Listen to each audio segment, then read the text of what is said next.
Hello everyone.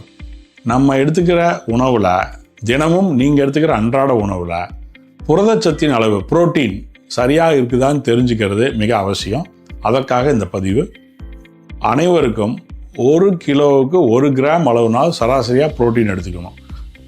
60 kilo எடை உள்ளவராக இருந்தால் நீங்கள் அன்றாடம் 60 கிராம் புரோட்டீன் நம்ம உணவில் எடுத்துக்கிறது மிக நல்லது. குறைஞ்சது 0.8 to 1 கிராம் அட்லீஸ்ட். ஸோ 0.8னா ஒரு 50 கிராம் அல்லது 60 கிராம்.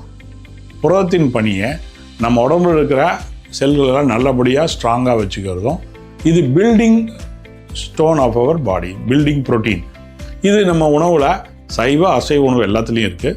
ஸோ இது அன்றாடம் எடுக்க வேண்டிய உணவில் நீங்கள் இவ்வளோ எடுக்கிறீங்கன்னு சரிபார்த்து எடுக்கிறதுக்கு உணவு கட்டுப்பாடுன்றவர்கள் நாங்கள் உங்களுக்கு கரெக்டாக அதை சொல்கிறோம். ஸோ உங்கள் மருத்துவரை அணுகி எடுக்க வேண்டிய புரோட்டீன் எவ்வளோன்னு தெரிஞ்சு எடுத்துக்கிறது மிக நல்லது.